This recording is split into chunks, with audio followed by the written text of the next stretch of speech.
تعالي بقى اما اقولك ازاي تطلعي السجق بالجمال والحلاوة دي. طاسة السجق دي هتعمليها وهتدمنيها وهتنسي اي طريقة كنت بتعملي بيها السجق قبل كده. هتغمزيها في العيش او هتحطيها في عيش فينو، هتبقى احلى واحلى، وكل هيسألك على جمالها وسر الصنعة وانتي عاملاها ازاي. كل اللي هتحتاجيه انك تتابعي الفيديو للاخر وتعملي الخطوات زي ما هقولك، بخطوات سهلة وبسيطة قوي، بس المهم التكات. وانهي خطوة هتعمليها الاول. اول حاجة بنجيب معانا طاسة على النار ونحط فيها شوية زيت. نجيب معانا الكمية اللي معايا دي كانت نص كيلو من السجق، بتحطيهم في الطاسة وتبدأي تقلبيهم. بس قبل ما تحطيهم بتقطعيهم وتخلي كل صباع لوحده. انا حطيته بس ما كنتش مقطعه، بس هقطعه لحد ما خليته زي ما قلت لكم كده، كل صباع لوحده. هفضل بقى اقلب فيه لحد ما ياخد اللون الحلو اللي انا محتاجاه. في الوقت ده انا كنت بقطع بقية الخضار اللي انا محتاجاه في الوصفة بتاعتي. طبعا هوريكم الخضار وكل حاجة، بس هيبقى جاهز مش متقطع. يعني خلي ايدك شغالة في كذا حاجة، مش في حاجة واحدة، علشان تنجزي في الوصفة. اول ما خد اللون اللي انا محتاجاه هبدأ بقى اطلعه في طبق. هنا السباشولا دي ما كنتش عارفة اطلع بيها، كان بيتزحلق لانها طرية شوية، فجبت معلقة ستانلس عادية خالص وطلعت بيها. هطلع الكمية دي واللي شايفين الدهن اللي نزل من السجق كتير، فانا نقصت نص وخليت بس معلقتين. اول حاجة معايا فصين من الثوم او شوية كده وقطعتهم بالطريقة دي، وحطيتها بس شم النار بس كده، وهنزل عليهم بالبصل. البصل مخرطاه شرايح او نص شرايح، يعني زي ما تحبي.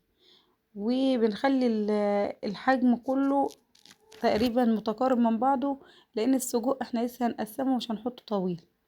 انتي حابة تحطيه برضو سليم حطيه، حابة تقطعيه براحتك. نزلت بقرنين فلفل حامي. اول ما البصلة بتاعتي بدأت تدبل وتاخد لون، هديها كمان تقلبتين وننزل بالطماطم. الطماطم متقطعة مكعبات صغيرة زي ما انتوا شايفين، علشان هسيبها تستوي شوية تستوي بسرعة يعني. وهحط بقى في الوقت ده شوية توابل، كزبرة وملح وكمون، ومش هكتر الملح لان السجق بيبقى حادق شوية. وفي الاخر برضو بنظبط ملحنا نذوق ونشوف. اقلب بقى الكلام ده واغطيه واسيبه كده 5 دقايق على نار هادية، ياخد ويدي مع بعضه. في الوقت ده السجق بتاعي جبته في الطبق وجيت قسماه نصين، يعني قسمت الصباع على 2. انت عايزة تقسميه على 3 براحتك، بس كده حجمه كان كويس. حابة تخليه سليم وتعمليه زي بتاع العربيات وتحطيه في سندوتشات فينو، هيبقى احلى واحلى. دي حاجة ترجعلك انتي. انا بقى نزلت بيها في الخلطة دي بعد ما خدت ودت مع بعضها كده، واديها تقليبة واسيبهم برضو على نار هادية لمدة 5 دقايق، من 5 ل10، تاخد وتدي مع بعضها. بغطيها برضو قبل ما اسيبها.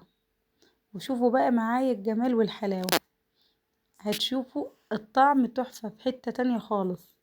وعايزاكي تحطي بقى لايك وتشتركي في القناة وتفعلي الجرس. ولو عايزة اي وصفة اعملها لك في تعليق تحت تكتبهولي وهرد عليكي بإذن الله، او عندك اي استفسار اكتبهولي وهرد عليكي. كده خلصنا الطاسة بتاعتنا. وشوفوا بقى ما شاء الله، الله اكبر. لما تاخدي كده بالمعلقة الريحة كانت مالية المكان، طعم وجمال زي ما قلتلكوا. بس المهم تشوفي يعني تحطي الحاجات زي ما انا قلتلك بالخطوات. التوم الاول، بعدها البصل، بعدها الطماطم، بعدها السجق. وما تقطعيش السجق وهو ني وتحطيه، لانه بيتفتفت مش هيبقى متماسك وعطيكي صوابع او قطع سليمة زي ما انت شايفة. اشوفكم بقى في فيديو جديد، والسلام عليكم ورحمة الله وبركاته.